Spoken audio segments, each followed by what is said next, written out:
Iya Bang Juma, mungkin udah pada bosan juga ya, banyak kali nanyanya si Grace ini tapi Nggak nggak gini, Mbak logik-logik. Grace, apa sih yang menjadi ganjalan Anda sehingga berat untuk memeluk Islam? Bukan berat Bang, sebenarnya tidak berat. Masih mau Banyak belajar. pertimbangan, masih mau belajar. Oh iya. Banyak pertimbangannya itu banyak. Ada keluarga, apa tanggapan keluarga terhadap diri saya gitu kan. Banyak Bang, nggak gampang. Cuman kan sebelum untuk benar-benar menerapkan atau memberitakan ke mereka itu, Grace udah ada bekal. Jadi itu tidak segampang itu semua Bang. Gitu ceritanya. Bukannya tidak gampang. Cuman kan nanti untuk menjelaskan pertanyaan-pertanyaan mereka itu, jadi saya sudah ada bekal, udah ada persiapan gitu. Kenapa dan kenapa, kan pasti pada bertanya kenapa gitu kan. Jadi kan adalah bekalku untuk menjelaskan ke mereka, ini loh yang benarnya, ini loh ini gitu kan. Jadi kan perlu dulu Grace itu belajar gitu ceritanya. Ya, betul. Belajar itu penting, belajar penting. Iya itu makanya tadi Bang Juma masih banyak nanya. Ya mungkin cukuplah dulu sampai di sini kan. Nanti kalau ada Grace tanyakan lagi kapan Grace balik, mungkin Grace juga bakal mengumpulkan beberapa pertanyaan lagi gitu. Iya. Iya, baik. Tapi untuk hari ini makasih buat pencerahannya Bang Juma. Sedikit Grace juga bisa mengikuti, bisa ngerti gitu kan. Iya, betul. Ya kalau ada yang lain mau bertanya dipersilakan. Tapi untuk Grace, Mbak Grace, ya. Mbak Grace coba bertanya tentang Islam ke Gurunda coba. Satu aja pertanyaan Sebenarnya Mbak mau Grace. bertanya dan sudah mendapat Silakan. jawabannya. Cuman kan takutnya mungkin itu cuman pertanyaan sepele ya. Nggak apa-apa, ditanya aja itu daripada jadi ganjalan. Sebenarnya ada satu Bang Yuma. Ya, silakan. Iya. Allah itu kenapa ya nggak berwujud ya? Allah itu wujud itu berasal dari bahasa Arab. Jadi wujud bahasa Arab artinya ada. Kemudian adanya Allah itu bisa dipahami oleh orang yang berakal. Sekarang begini, batok kepala Anda, saudariku Grace, bagian belakang antara kuping belakang dan kuping kiri dan kanan, apakah ada? Batok kepala Anda bagian belakang itu apakah ada? Coba Anda, Ada. dari mana Anda bisa tahu kalau itu ada? Dengan menyentuhnya. Menyentuhnya.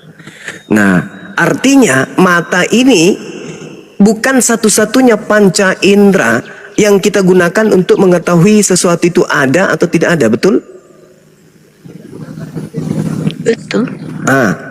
Al-Quran mengatakan sanurihim ayatina fil afaq wa fi anfusihim. Aku akan memperlihatkan kepada mereka manusia tanda-tanda kebesaranku, tanda-tanda keberadaanku di segenap penjuru dan pada diri mereka sendiri. Jadi ketika kemudian Allah tidak memperlihatkan wujudnya, bukan berarti Allah itu tak ada. Ada banyak hal dalam kehidupan kita sehari-hari yang tak bisa kita lihat, tapi bisa kita rasakan kehadirannya. Contoh, rasa manis. Ada yang bisa melihat rasa manis itu? Tidak ada. Bisa enggak rasa manis itu kita rasa? Bisa. Dilihat boleh enggak? Enggak bisa. Pahit, rasa sakit, ada nggak yang bisa melihat rasa sakit? Tak ada. Tapi merasakannya ada nggak? Ada. Tiap hari kita rasakan sakit, sakit gigi, sakit hati, sakit dompet, banyak. Nah, sekarang ternyata rasa itu bisa menjadi alat deteksi sesuatu itu ada. Sekarang kita rasa-rasa nih. Contoh, ketika Al-Quran mengatakan, aku memberikan simbol, memberikan tanda-tanda kehadiranku pada diri manusia. Contoh, kira-kira yang menghentikan laju pertumbuhan gigi saudara Grace sehingga dia tidak laju bertumbuh seperti rambutnya, itu siapa? Mbak Grace sendiri kah yang menahan giginya supaya tidak tumbuh seperti rambut, memanjang dia? Atau siapa yang menahannya? Ibu kah atau kakeknya? Atau pernah menerima mantra-mantra supaya giginya nggak bertumbuh seperti rambut? Gimana, saudariku Grace? Coba Anda rasa-rasa yang menahan gigi Anda tidak bertumbuh seperti rambut panjangnya itu siapa? Atau coba Anda rasa-rasa kenapa Anda sebagai manusia dewasa tidak berkumis layaknya Bang Suma? Kira-kira yang menahan laju pertumbuhan kumisnya sehingga tidak bertumbuh itu siapa? Anda? Bukan. Lalu siapa? Ya pastinya dari Allah juga ya kan. Sanurihim ayatina fil afaq wa fi anfusihim. Bagi orang yang berakal tidak butuh melihatku, dia hanya butuh akalnya untuk merasakan bahwa aku ada. Bahkan Al-Quran mengatakan dalam surah Qaf ayat 16, apa kata Allah? Walaqad khalaqnal insan wa na'lamu ma tuwaswisu bihi nafsuh wa nahnu aqrabu ilaihi min hablil warid. Dan sungguh aku telah menciptakan manusia dan mengetahui apa yang dibisikkan oleh hatinya, dan aku lebih dekat kepada manusia itu daripada manusia itu terhadap urat lehernya sendiri. Allah mengatakan aku lebih dekat kepada manusia daripada manusia itu kepada urat lehernya. Mari kita buktikan. Kalau kita bertanya nih kepada saudara Grace, apakah saudara Grace itu tahu roh yang Anda adalah Anda? Roh yang adalah Anda, yang Anda temanin duduk, baring, berdiri, berjalan, tertawa, sedih, merasa puas, merasa kecewa. Itu ada unsur roh, di mana roh itu adalah setitik dari cahaya ilahi yang Allah, yang Tuhan pencipta langit dan bumi titipkan pada manusia yang berakal ini. Pertanyaan saya, adakah saudari tahu makhluk roh yang ada pada diri saudara? Anda tiap hari bersihkan gigi, rapikan wajah, mempercantik kulit, jari-jarinya dikasih parfum segala macam. Tapi apakah Anda sadar tentang apa yang Anda lakukan itu adalah efek dari reaksi makhluk imaterial yang disebut roh yang ada pada diri saudara? Apakah Anda tahu roh itu seperti apa? Enggak. Nah, kok enggak? Padahal sudah berpuluh tahun hidup dengan rohnya sendiri, yang dipakai berbicara, yang dipakai berpikir, yang dipakai merasakan lapar, haus. Tapi kok enggak tahu? Itulah yang Allah katakan, walaqad khalaqnal insan wa na'lamu ma tuwaswisu bihi nafsuh wa nahnu aqrabu ilaihi min hablil warid. Kita dengan kita itu nggak ada batasan. Yang tahu tentang Grace adalah Grace. Yang paham tentang Grace adalah Grace. Yang tahu kesedihan Grace adalah Grace itu sendiri. Tetapi coba tanya Grace, tak bisikin, kamu kenal dirimu? Kenal dong. Ada berapa urat saraf yang ada di sebelah kiri yang berhubungan dengan ginjal, dengan tulang rusuk, yang kemudian melingkar sampai tulang belikat, tembus ke bagian pundak sebelah kanan? Ada berapa? Nggak tahu Bang Suma. Subhanallah, Masya Allah, Masya Allah. Inilah yang Tuhanku sampaikan. Gak perlu kau mencariku, gak perlu. Apa tujuanmu mencariku? Tugasmu hanya beribadah. Sebab aku mendengarkan setiap bisikan hatimu. Ketika engkau meminta kepada manusia yang engkau anggap Tuhan, wahai Tuhanku yang adalah anak Maria, berikan kepadaku kesehatan. Tuhan yang kau seru itu tidak mendengarnya. Aku yang mendengarmu. Innallaha sami'. Aku Allah itu maha mendengarkan. Aku mendengarkan bisikan kalbumu. Apa yang terlontar dalam hatimu, dalam pikiranmu, aku dengarkan. Jadi aku tak perlu datang, karena aku maha tahu. Aku tidak perlu datang, karena aku maha melihat. Aku tidak perlu turun ke bumi, karena aku maha mendengarkan. Untuk apa aku turun menjadi makhluk? Sementara semua kebutuhanmu aku penuhi, semua keinginanmu aku berikan. Apa yang menjadi kemaslahatan hidupmu aku penuhi semuanya. Tugasmu hanya beribadah. Wa ma khalaqtul jinna wal insa illa liya'budu. Aku tidak menciptakanmu selain untuk beribadah kepada aku, bukan untuk mempelototi aku, bukan untuk melihat aku. Enggak. Kamu pandang alam semesta ini, bahkan kau bercermin melihat dirimu, kau pikirkan dirimu sendiri, engkau sebenarnya telah menemukan aku. Walaqad khalaqnal insan wa na'lamu ma tuwaswisu bihi nafsu. Aku menciptakanmu dan mengetahui apa yang ada dalam hatimu. Jadi aku tidak perlu datang. Selayaknya Tuhan-Tuhan selain daripada aku yang kau sembah, dia harus datang. Bahkan untuk mengetahui musim buah arak saja dia nggak tahu. Disebabkan karena memang dia bukan Tuhan, dia bukan sainganku, dia ciptaanku, dia hambaku yang kau lantik menjadi Tuhan menggantikan aku. Di mana akalmu kau simpan? Ketika kau menatap wajahmu, kau melihat foto-foto gambarmu, dulu kau seenggo bayi, kemudian menjadi anak, menjadi remaja, menjadi dewasa, sekarang tambun menjadi wanita yang cantik.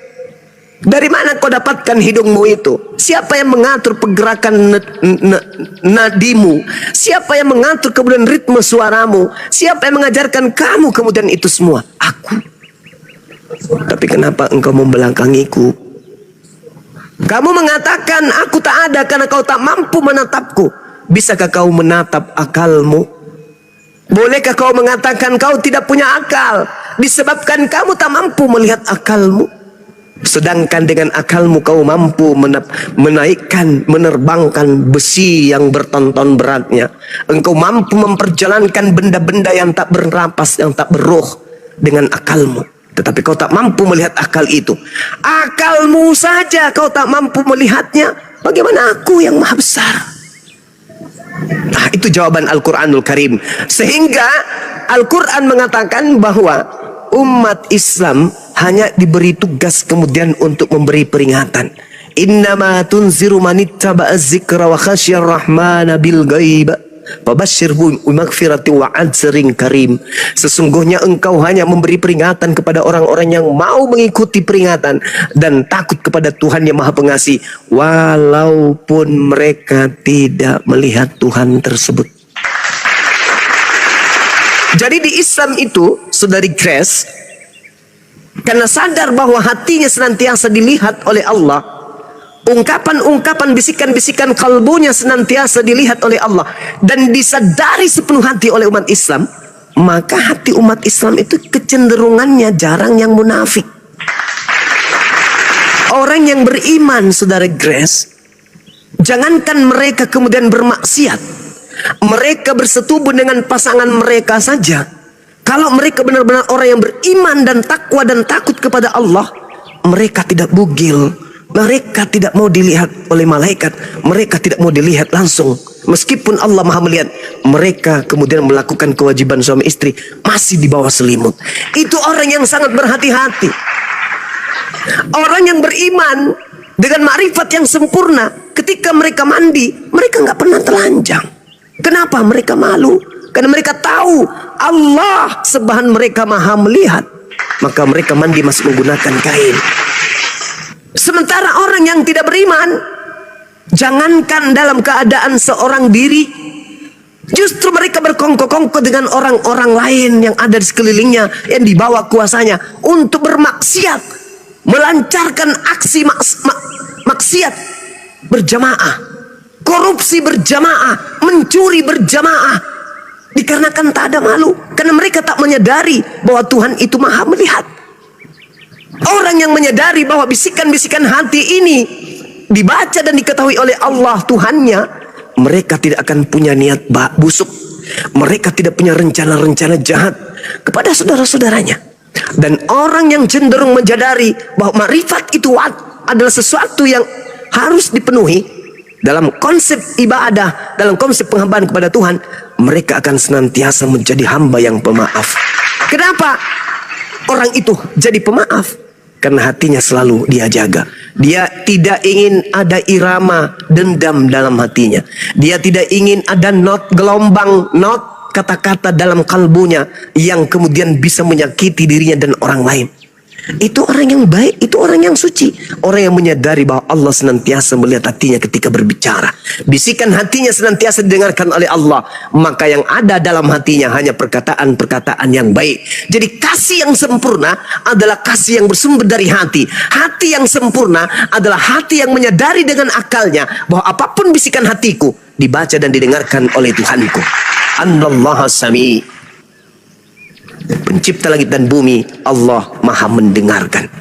Jadi itu tadi, ketika Anda bertanya, kenapa Tuhannya umat Islam bisa dilihat?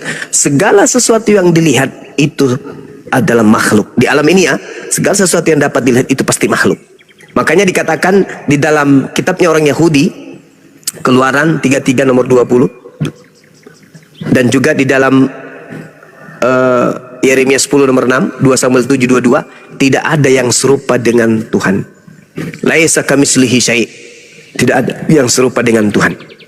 Ketika Anda memejamkan mata, mengambil pulpen, mengambil kertas putih, lalu Anda mencoba untuk menggoreskan wujud Tuhan. Anda tutup mata, Anda goyang-goyangkan pulpen itu, oh inilah wujud Tuhan. Anda goyangkan, goyang terus. Karena tidak mungkin Anda ingin menyerupakan goresan tangan Anda dengan makhluk yang ada, seperti sapi, kambing, rumah, gedung, jalan. Tidak mungkin. Maka Anda mencari gambar yang tidak serupa dengan apapun. Anda coret terus. Setelah Anda buka mata, ternyata Anda buka mata Anda ingin melihat bentuk Tuhan yang Anda gambarkan. Ternyata yang ada di atas kertas adalah gambar benang kusut. Apakah Tuhan segambar dengan benang kusut? Tidak mungkin. Laisa kamitslihi syai'. Tuhan pencipta langit dan bumi tidak serupa dengan apapun. Maka cukup kita sadar Tuhan maha melihat kita. Tidak perlu kita yang melihat Tuhan. Toh alam semesta ini sudah ada. Maka Allah mengatakan, aku menampakkan kebesaranku di segala penjuru. Jadi tidak perlu kita mencari Tuhan, karena Tuhan ada memenuhi segala penjuru. Kita duduk, Tuhan ada. Kita baring, Tuhan ada. Tidak ada yang lolos dari pengawasan Tuhan. Allahus Samad. Kita tergantung pada Tuhan. Walam yakul lahu kufuwan ahad. Tidak ada yang serupa, tidak ada yang menyamai Tuhan itu. Oleh karena itu, ya nggak perlu cari Tuhan, karena Tuhan ada. Tuhan itu mau melihat apa yang kita lakukan. Tuhan melihat. Jadi tidak perlu kemudian kita mencari mana Tuhan itu. Enggak. Dengan adanya kita, bukti adanya Tuhan. Karena kita ini adalah bukti jejak Tuhan. Apa bukti Tuhan itu ada? Adanya kita. Karena mustahil sesuatu yang ada diciptakan oleh sesuatu yang tidak ada. Meskipun pencipta itu kita tidak lihat, tetapi dia wajib ada. Nah inilah yang ada di Islam. Bahwasanya Allah pencipta langit dan bumi itu maha melihat, sedangkan kita tidak maha melihat, sehingga kita tidak mampu melihat hal-hal yang gaib. Rasa manis aja kita tidak bisa lihat. Rasa kecut, rasa sakit tidak bisa kita lihat, hanya bisa kita rasakan. Maka dengan adanya siang dan malam, turunnya hujan, bertumbuhnya kemudian tumbuh-tumbuhan, berbuahnya kemudian pokok-pokok yang ada, pohon-pohon yang ada, bukti bahwa penjaga alam semesta itu ada. Itulah yang disebut Sang Khalik, Rabbus samawati wal ard. Demikian. Cakarut di Indonesia. Ya, makasih Bang Yuma. Iya, sama-sama. Cukup paham sih. Memang Alhamdulillah. angin Masya tidak Allah. dapat dilihat tapi dapat dirasakan. Iya. Ya, mungkin itu Gimana? saja sih Puas, pertanyaan. Mbak Grace? Iya, puas dengan jawabannya. Dan memang saya sudah memang tahu jawabannya itu, cuman kan Grace mau mendengarkan dari Bang Juma lebih detailnya itu seperti apa. Tapi contoh yang cuman Grace bisa dapat itu kemarin seperti angin tadi, perumpamaan angin. Angin cuman dapat dirasakan tapi tidak dapat dilihat. Gitu. Iya. Ya, terima kasih Saya mau Bang bertanya Juma ke ya, Pak. Gurunda, boleh? Satu aja Gurunda. Boleh. Ini Mbak Grace ini kan lagi belajar ke Islam, tapi dia belum sepenuhnya memeluk Islam. Kalau misalkan ya, tapi nauzubillah min dzalik, Mbak Grace tidak ada umur lagi, tidak sempat mengucapkan 2 kalimat syahadat, status Mbak Grace ini gimana, Gurunda? Beliau dihukumi sebagai orang yang berilmu, orang yang sedang belajar berjihad menuju kepada kebenaran. Kalau murni dia ikhlas belajar gitu ya. Artinya cahaya hidayah itu sudah ada. Tanpa mengucapkan seperti itu. Ya, karena Anda sudah meyakini bahwa pencipta langit dan bumi itu satu, dan kebenaran mutlak absolut pasti ada, sehingga menghantarkan Anda untuk belajar tentang Islam.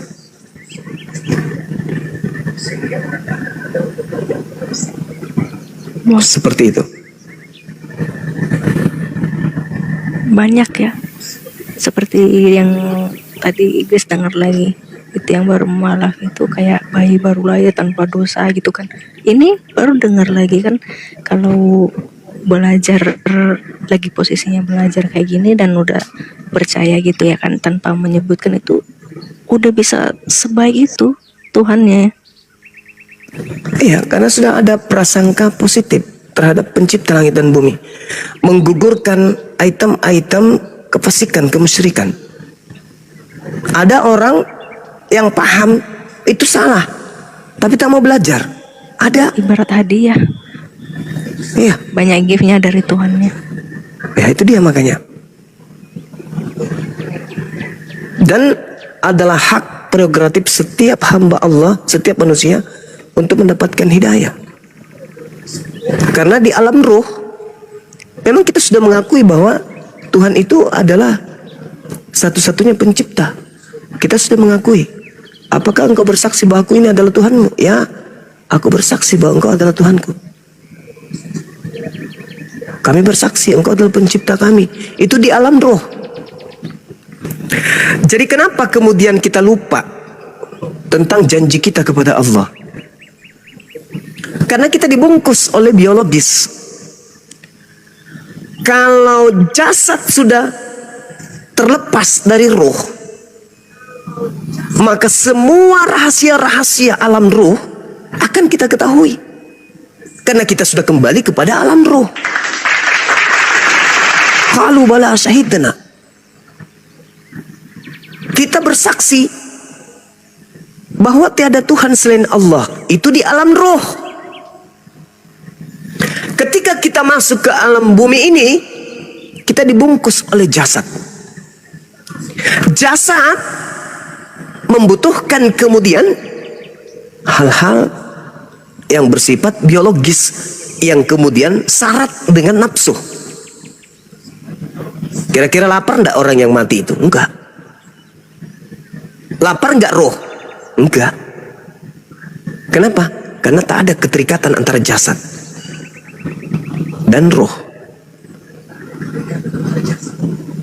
Nah ini yang saya ingin katakan, bahwasanya setiap insan, anak Adam, di hadapan Tuhan pada masa eksistensi sebagai makhluk biologis, itu sudah bersaksi tiada Tuhan selain Allah.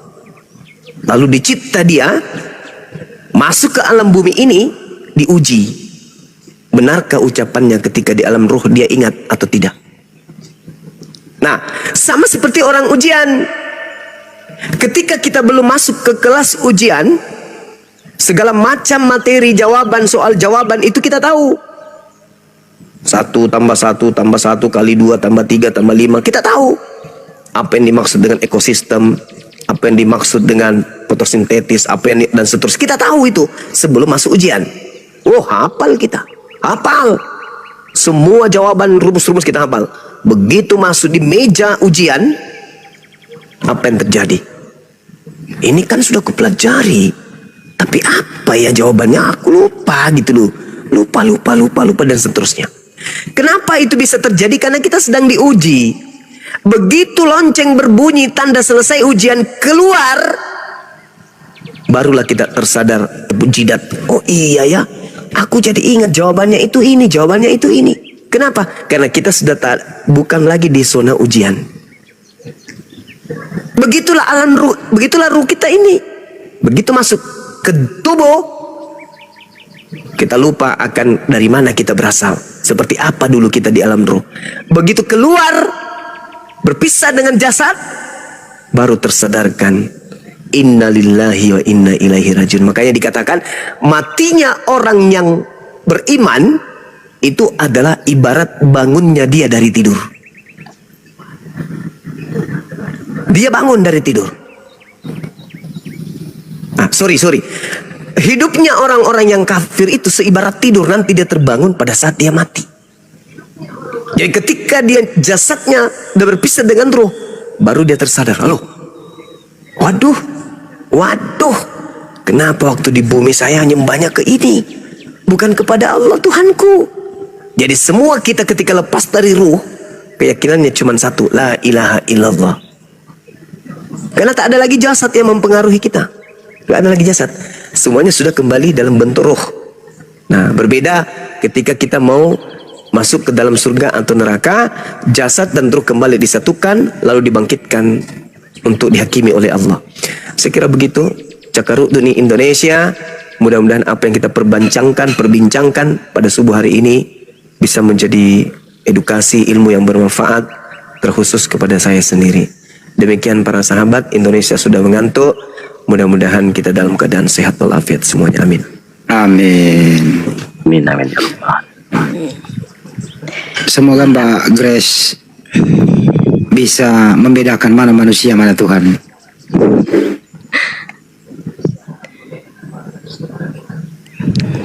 Mantap penjelasan hari ini, lumayan mantap Bang Juma. Terima kasih Bang Juma. Sama-sama. Tapi jujur saja Bang, Iya. sekarang yang ada di depan saya ini bagaimana menghadapi keluarga saya. Cara saya menghadapi keluarga saya itu tantangan berat bagi saya. Ya itu sih memang keluhan-keluhan teman-teman banyak. Keluarga betul. Apalagi karena saya kan anak gadis pertama, gimana menghadapi keluarga itu? Pasti bakalan banyak pertanyaan dan pasti murka lah gitu kan. Grace saja udah ngebayangin bagaimana reaksi mereka. Itulah Dari mana? Dari Grace Katolik, Protestan? Kristen Protestan. Iya. Jadi kalau seibarat agama itu adalah kendaraan, dan di atas kendaraan itu kita bersama dengan keluarga kita. Dan kita tahu bahwa kendaraan ini kita berpikir melaju menuju kepada keselamatan. Tapi ternyata di antara kita yang ada di atas kendaraan ini sadar bahwa sebenarnya ini bukan kepada keselamatan ujungnya, tetapi jatuh ke jurang yang dalam. Maka orang yang sehat akalnya akan senantiasa begitu tahu bahwa itu jatuhnya ke jurang, loncat dari kendaraan itu untuk meminta pertolongan, kemudian mengambil kendaraan yang lain atau menyetir kendaraan itu agar kendaraan itu stop atau berbalik arah atau membelokkan arah perjalanan supaya keluarga atau penumpang yang lain yang tidak masuk ke dalam jurang, apapun risikonya. Termasuk loncat dari mobil yang sedang melaju kencang demi untuk menyelamatkan orang-orang yang kita cintai, itu pun rela kita lakukan. Nah, tapi kalau kita tidak berani mengambil resiko, artinya kita rela sama-sama jatuh atau tabrak pada jurang yang dalam. Seibarat kita ada di dalam kegelapan bersama dengan keluarga, tapi kita tahu caranya kemudian supaya keluarga kita ini mendapatkan setitik cahaya, yaitu berlari ke tempat yang lain, mengambil sumber cahaya, mendapatkan cahaya, lalu kembali ke keluarga menjadi penerang. Bisa jadi cahaya itu ditolak, tetapi inilah perjuangan kasih sayang. Daripada kita hidup dalam kegelapan bersama-sama, padahal kita tahu caranya mengambil cahaya, kita biarkan diri kita dalam kegelapan. Resiko pasti ada. Segala sesuatu yang kita perjuangkan, segala sesuatu, apalagi ini berbicara mengenai akidah, pasti ada. Cuman permasalahannya adalah detik, menit, jam, hari, minggu, bulan, tahun mengantarkan kita kepada ujung kehidupan. Itu udah pasti tuh. Kalau calon gubernur belum tentu jadi gubernur. Calon presiden belum tentu. Tapi yang dikatakan calon mayat, Islamkah dia, Kristenkah dia, pasti akan menjadi mayat. Apa yang akan kita bawa kembali ke hadapan Allah? Ketakutan terhadap duniawikah, atau ketakutan terhadap dahsyatnya kemudian pembalasan kepada orang-orang yang ingkar kepada penciptanya? Saya banyak menghadapi orang-orang yang ingin mu'alaf, yang kemudian menghadapi masalah seperti ini, takut akan keluarganya. Tapi Iya, alhamdulillah ada juga yang berani ngambil resiko, dibenci, dimusuhi, bla bla dan seterusnya. Tapi setelah dimusuhi, dibenci, justru keluarganya itu diam-diam belajar dan diam-diam jatuh cinta. Lalu terang-terangan memanggil anaknya, sembunyi-sembunyi berbicara, apa sih yang membuat engkau itu masuk Islam, memilih Islam? Padahal sebenarnya dia itu ingin meyakinkan dirinya. Dia bertanya seakan-akan marah, tapi dia ingin meyakinkan dirinya. Apakah ini akhirnya apa? Aku mengalah anakku, aku ikut samamu. Contoh, kita kenal Olan, bagaimana Olan mati-matian kemudian berjuang supaya adiknya ini kembali ke Islam. Habiskan uang ratusan juta, menyewa pastor pendeta untuk menghadapi Bang Suma. Apa endingnya? Alhamdulillah, beliau justru jatuh cinta ke Islam dan akhirnya syahadat. Artinya adiknya Yoga berhasil loncat dari kendaraan itu, lalu memanggil bantuan. Setelah bantuan datang, tertolonglah kakaknya ini. Bisa jadi orang tuanya ikut, bisa jadi saudara-saudara yang lain ikut. Minimal dia sudah menjadi cahaya dalam rumah tangganya. Saya kira begitu, karena Indonesia sudah mengantuk. Mudah-mudahan apa yang kita sampaikan ini bisa bermanfaat. Silakan saudara Grace, renungkan lagi, istirahat, karena memang tidak mudah mengambil risiko itu. Tapi paling tidak Anda sudah meneguhkan hati, kebenaran itu pasti ada, dan kebenaran itu pasti menang. Itu aja. Silakan. Ya, Bang Suma. Itulah, cuman itu aja satu-satunya menghadapi Iya. keluarga itu. Termasuk Dinda Nora juga, kalau nggak salah beliau tadinya orang tuanya melawan, tapi kalau nggak salah orang tuanya justru mulai mualaf. Iya, ya. Tapi berat mungkin ya di Grace. Iya, berat. Iya, betul. Ditambah kan bapak itu kayak gimana ya, dia pemimpinnya di tokohnya bagian gereja gitu kan, jadi aduh berat dari Itu masih mending, Mbak. cuma Kalau jemaat pen- biasa gitu. Itu masih Iya. mending, Mbak. Kalau pendeta Ujian. yang mualaf gimana? Kalau pendeta yang mualaf, Betul. lebih tanda tanya besar jemaat. Iya. Ya udah, cukup sampai di sini lah Bang Juma. Enggak dulu Mbak Grace. Mbak Grace, intinya adalah tidak ada paksaan dalam memeluk Islam. Iya. Islam itu hanya disampaikan. Orang yang berakal ya menerima. Orang yang tidak mau menerima berarti bukan berarti tidak berakal, tapi sombong kadang-kadang begitu. Terus ya Mbak tadi mengatakan risikonya berat. Ya memang banyak, tapi tadinya tadinya benci menjadi cinta, banyak kok yang kayak begitu. Allah Subhanahu wa taala Maha membolak-balik hati seseorang. Jadi segera, hidup ini cuma sekali. Semoga Mbak Grace mendapat hidayah. Itu doa kami. Amin. Ya, terima kasih buat semuanya. Terima kasih juga buat ilmunya, pencerahannya dari tadi apa ya sampai sekarang, sampai pada bosan noten-noten juga yang dari bawah. Yang lain-lainnya juga dapat bosan banyak kali pertanyaannya, tapi malah nggak syahadat gitu kan. Anda bisa, entar dulu Mbak Masih Grace. belajar.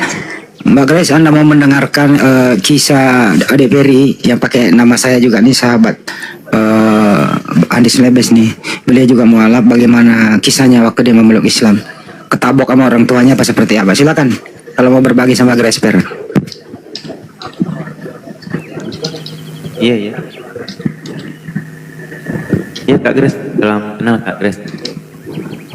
Iya, sebenarnya yang disampaikan Bang Andi tadi benar Kak Grace. Bahwasanya kan kita hidup itu kan satu kali. Jadi itu ketika kita meninggal kan kita sudah nggak punya kesempatan untuk mengambil hidayah. Kecil suaranya. Oh iya. Ini dengar nggak Kak Grace ya? Jauh. Jadi itu gini Kak Grace. Bahkan Al-Quran itu mengatakan wala tamutuna illa wa antum muslimun. Janganlah engkau meninggal itu melainkan dalam keadaan Islam. Kurang, kecil. Ketika kita masih.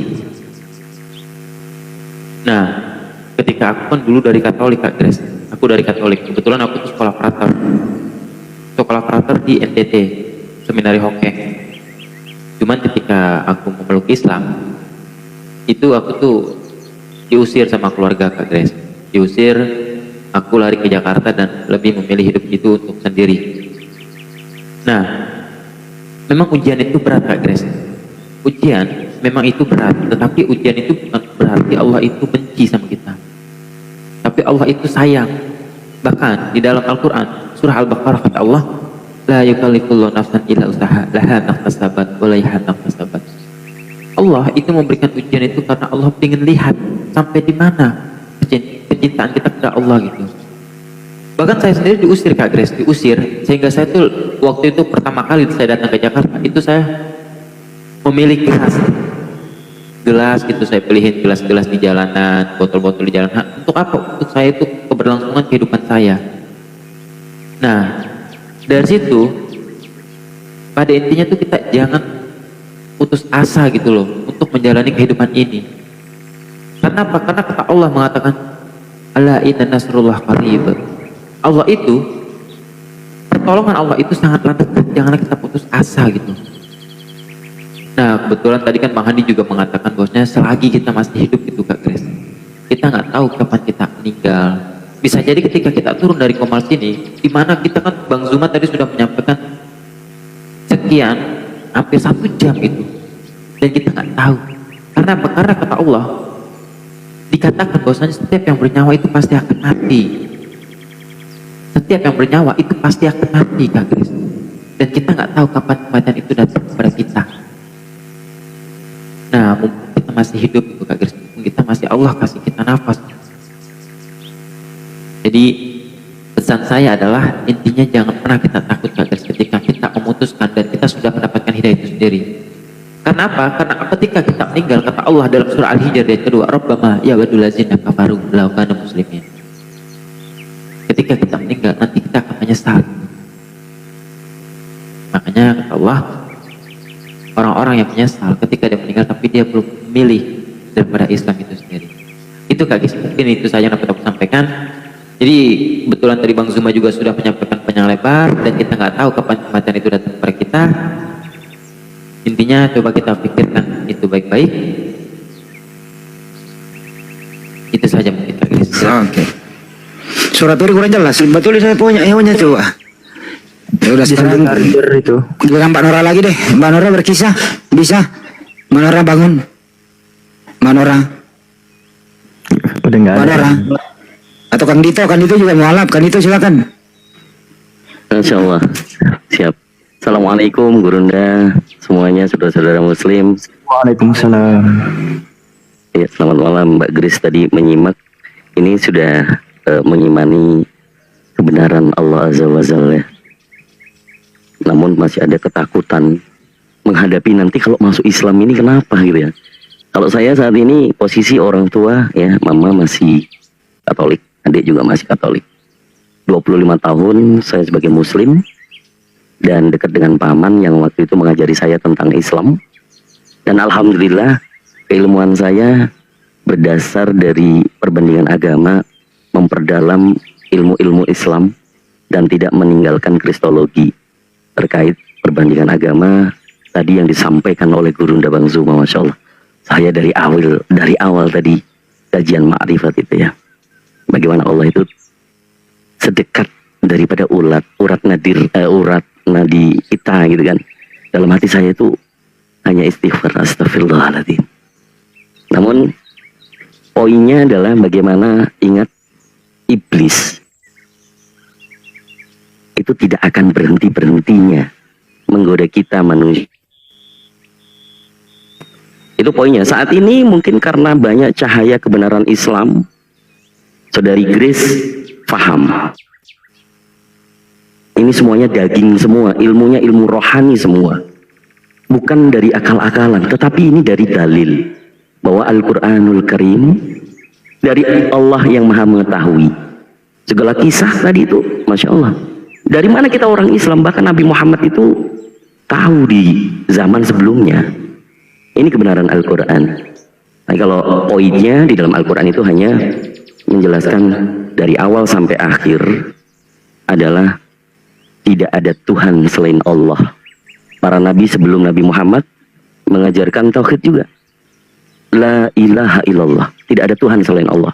Maka hak itu kebenaran. Kalau batil, ya pasti yang memprakarsai adalah setan atau iblis. Kapan setan atau iblis itu menggoda manusia? Pada saat manusia itu lalai. Contoh, kelalaian manusia.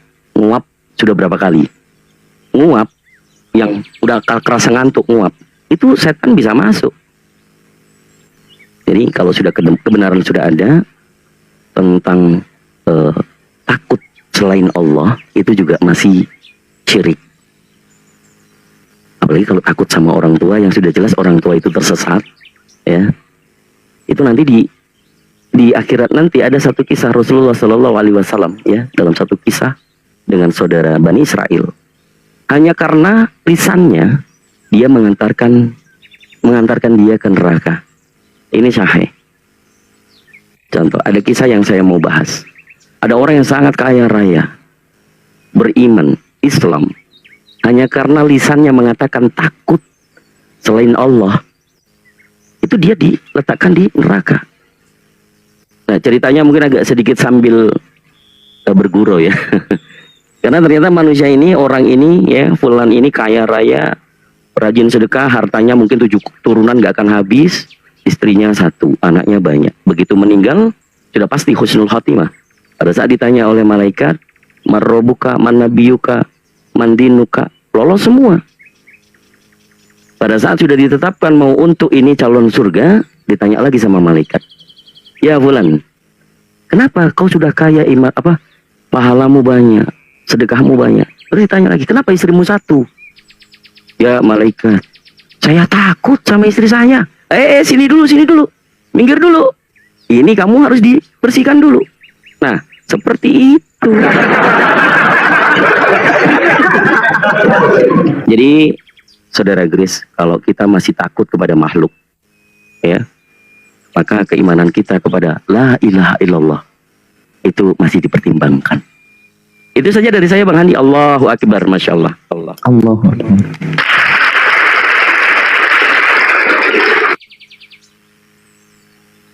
Alhamdulillah. Itu ya teman-teman ya, beberapa kisah yang diberikan oleh teman-teman kita yang convert, yang tadinya seorang Kristen dan sekarang telah kembali kepada fitrahnya, yaitu menjadi seorang Muslim. Dan Kak Grace masih monitor, Kak? Halo Kak Grace?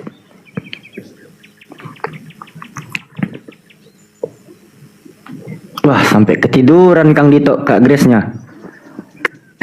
Ya, no, Ya benar. Itu ada. Ceritain mualaf abang lah. Masya Allah. Mualaf cerdas Bang Alvi nih, Masya Allah. Bukan. Alfi bukan seorang mualaf, Alfi disclaimer dulu. Tapi Kak Grace yang harus Kak Grace ketahui ya. Jaringan. Iya, yang harus Kak Grace ketahui juga ya. Apa yang Kak Grace pertanyakan malam ini. Jaringannya, Kak. Jaringan. Justru menjadi wawasan, menjadi tambahan ilmu kepada kami semua, menjadi wawasan yang baru kepada kami semua, menjadi pengetahuan yang baru untuk kami semua, Kak Grace. Dan Alfi hanya ingin memperkuat narasi saudara-saudara Alfi yang tadi, bahwasannya kullu nafsin za'iqatul maut, setiap yang bernyawa itu akan merasakan kematian. Terlepas daripada itu, kami hanya menyiarkan tetap pada batasan la ikraha fiddin, tidak paksaan dalam Islam. Dan terkait hal-hal apa yang akan menyulitkan, Allah berfirman pada surah ke-94, fa inna ma'al usri yusra, inna ma'al usri yusra. 2 kali Allah mengulangnya, bahwa sesungguhnya di balik kesulitan itu ada kemudahan, enggak? Apapun itu, segala nikmat telah diberikan oleh Allah, terlepas dari apa-apa permasalahan yang dihadapi oleh hamba-hambanya. Selagi hamba-hambanya itu bersandar mengharapkan kepada keridhaan Allah, insya Allah segala macam masalah, keberatan yang dipukul oleh pundak hamba-hambanya Allah permudahkan dengan semudah-mudahnya. Itu aja dari Alfi itu. Silakan. Amin. Kak Grace. Saya pernah diskusi sama teman-teman Kristen ya. Beliau 2 hari mualaf dia. Cuman beberapa kalimat begini bunyinya.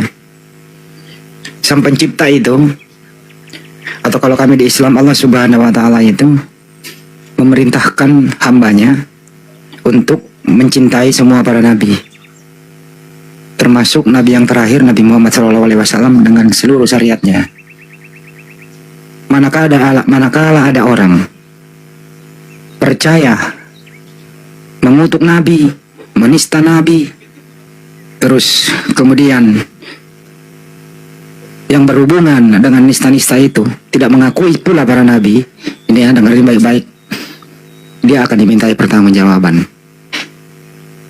Jadi lepaskanlah itu Mbak Grace, jangan sampai menista, mengutuk apalagi satu nabi saja. Itu Mbak Grace, semoga tercerahkan. Makasih. Ya, Iya terima benar. kasih buat Kak Grace, teman-teman semuanya atas Grace. pencerahannya. izin ya Oh, Kak iya, Grace. Pak. Jadi tuh yang dikatakan Bang Handi itu gini Kak Grace, ada dalam surah Ali Imran di ayat ke-31, kata Allah, "Qul in kuntum tuhibbunallah fattabi'uni yuhibbukumullah wa yaghfir lakum dzunubakum wallahu ghafurur rahim."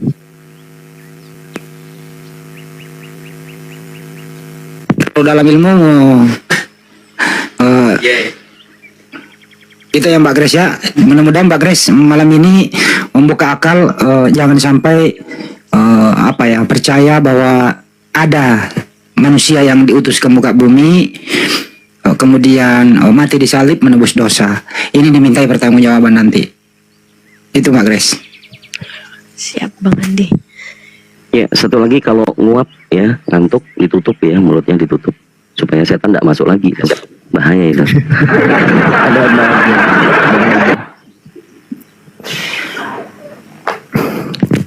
Fala ya tadabbarun. Mbak Grace masih percaya nggak sih ada penembusan dosa dengan cara yang iman Mbak, yang Anda percaya sekarang, masih percaya nggak Mbak Grace? Percaya nggak percaya masih? Apa? Gua nggak dengar. Apa Pi?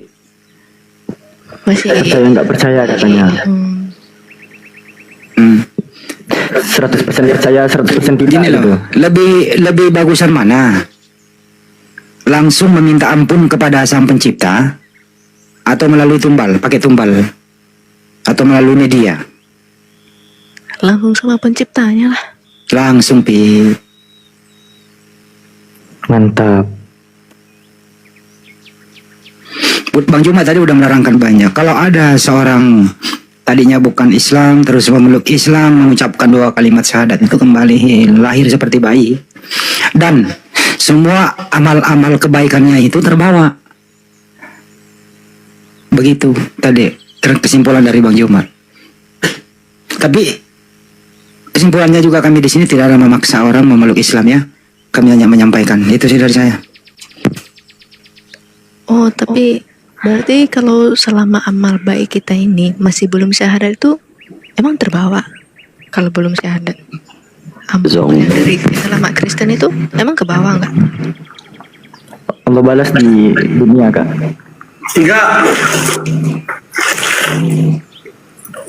Si pertanyaannya kok nggak ada kecil sih suaranya. Iya, amal baiknya itu akan dibalas Allah langsung di atas dunia Kak. Tetapi untuk permasalahan akhirat, Allah alam bisawab.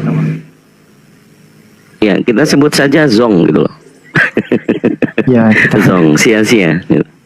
Oh, Jadi kita berani bilang sia-sia, kenapa? Karena kalau memang harus menyebut simbolnya inilah ya. iya, menjadi non muslim itu disebut juga dengan kafir. Ya. Ya, tanda-tandanya ya seperti itu.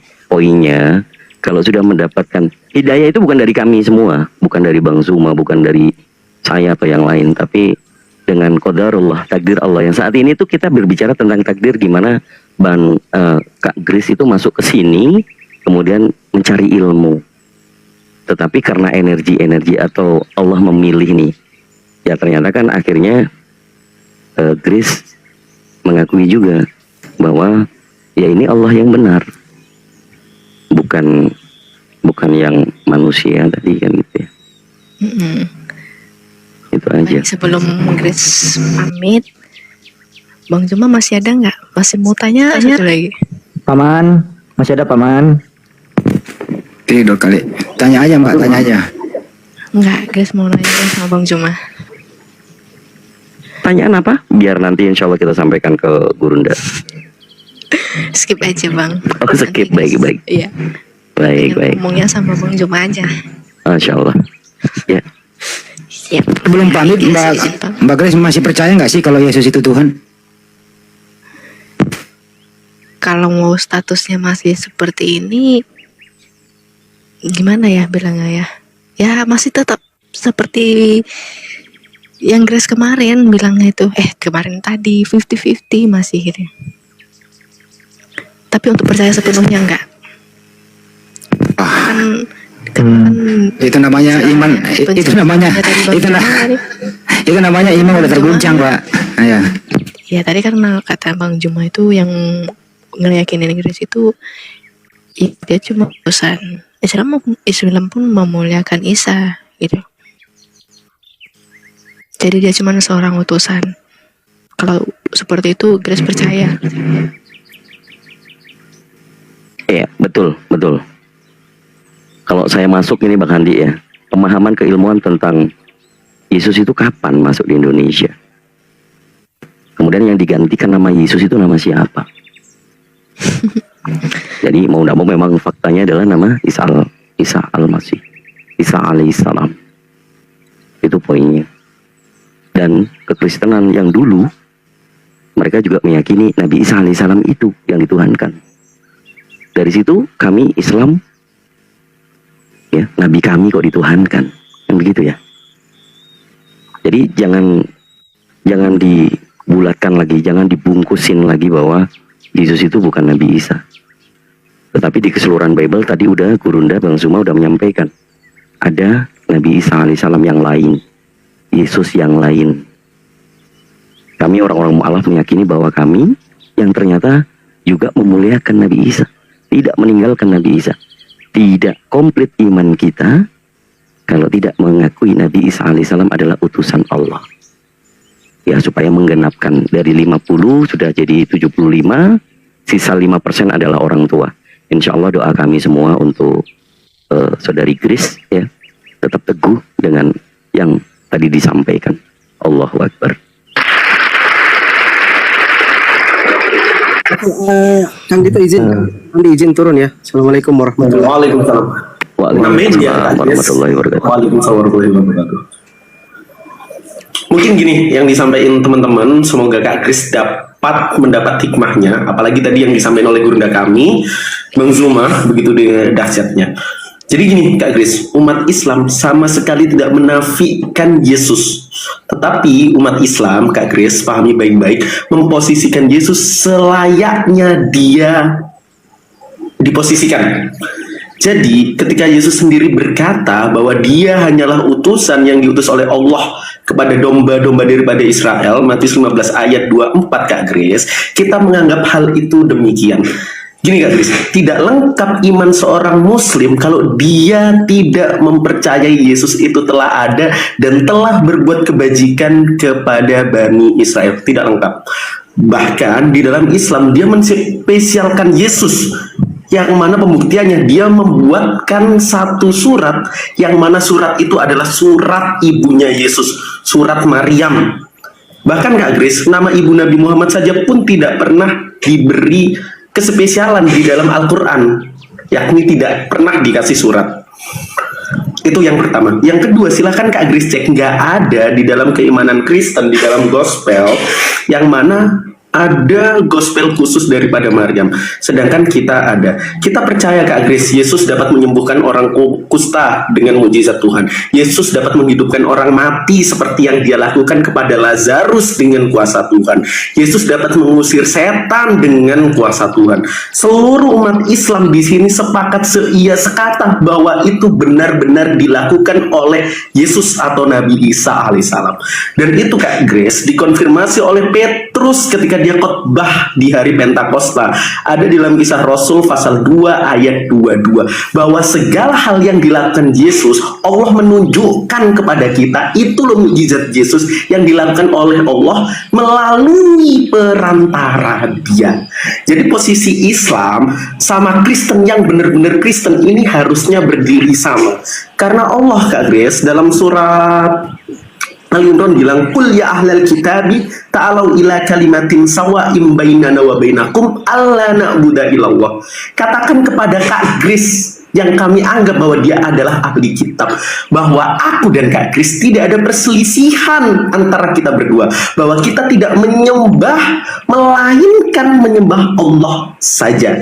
Jadi kami bisa menganggap ketika Kristen disebut sebagai pengikut Kristus, kita lebih Kristen daripada Kak Grace sendiri. Karena apa? Secara bahasa Kristen adalah pengikut Kristus. Coba ajaran Kristus mana, ajaran Al-Masih mana yang tidak kita ikuti? Al-Masih di dalam Matius 4 ayat 10 menyuruh menyembah Allah. Kita Muslim, Goldian, Bang Zuma, Alvin dan teman-teman sebagainya juga menyembah Allah yang diutus Yesus. Yesus menyuruh bersunat seperti ketika Yesus dinarasikan dia disunat hari ke-7.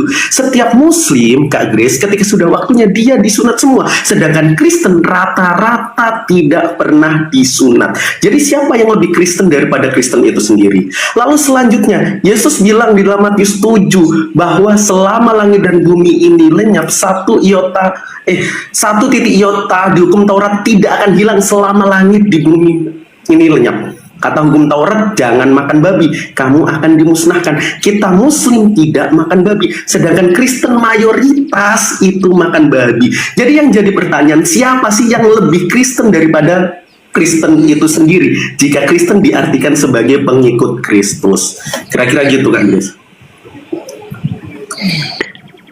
Boleh kita sapa dulu nih, ada tamu nih. Dugong. Halo Dugong, panggilan kedua. Lain kali nama dia Dugong. Ngeri kali namanya Dugong. Dugong panggilan ketiga. Oke, nggak ada suara. Saya turunkan ya Dugongnya. Kak Apriana. Kak Apriana panggilan kedua. Kak Apriana panggilan ketiga. Oh, kalau naik jangan jadi berhala, oke? Ya, silakan Kak Grace. Kita kasih dulu Kak Grace yang menanggapi ya.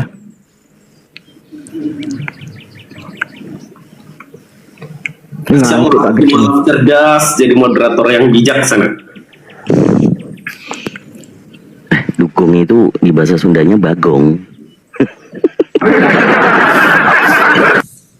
Ini kan Bang Jibril akun private, nggak bisa moderator naikin, cuman host yang bisa. Ya gimana Kak Grace? Iya. Ada lagi? Nggak ada lagi Bang Alfi. Sudah banyak yang disampaikan. Alhamdulillahi ala kulli hal. Alhamdulillahi ala tu. Ya. Jadi gitu ya teman-teman ya. Dan untuk teman-teman Kristen di bawah yang kalian sekiranya memiliki pertanyaan yang sama seperti Kak Grace tadi, dan adanya Kak Grace telah mewakili kalian semua mengenai pertanyaan-pertanyaan yang selama ini terbesit di dalam hati kalian dan sekarang diwakili oleh Kak Grace. Ya, kalian harus mengucapkan terima kasih ke Kak Grace dan berterima kasih juga kepada narasumber muslim kita yang telah menjawabnya dengan tuntas dan dengan tempo yang sesingkat-singkatnya gitu ya teman-teman ya. Jangan kalian lupa tap-tap layar, follow narasumber yang ada di atas. Dan ini siapa sih? Mau sekali Bang Tony. Bang Tony panggilan kedua, Bang Tony panggilan ketiga, nggak ada juga. Oke. Bawa aja Bang, berisi. Ya, gitu ya. Bang Alfi, Bang Andi, Kang Dito, Bang Goldian, Bang Zuma, izin pamit ya. Makasih buat hari ini atas pencerahannya, ilmu-ilmunya banyak masukan. Mau tidur Kak? Apa? Kemana Sahur Kak? dulu. Sahur dulu, jangan tidur dulu. Udah ngantuk, ada dari tadi. Oh iya, ya udah Kak Grace, selamat malam, selamat istirahat, selamat mencari kebenaran. Siap, terima kasih. Semoga Allah menjamah Kak Grace dalam hidupnya. Amin. Tadi Alfi kalau nggak salah dengar Kak Grace susah naik komal ya kalau ada Bang Zuma ya. Ntar insya Allah di mana komal-komal Alfi yang moderator, kalau Kak Grace yang request Alfi bantu naikin deh. Itu janji Alfi, pegang ya. Oke. Siap. Aman. Siap. Thank you Kak Grace. Selamat istirahat. See you. Semoga kita sholat Id bareng ya. Baik, baik, baik. Baik, baik. Loh, bukan, ini kita lagi pembuktian.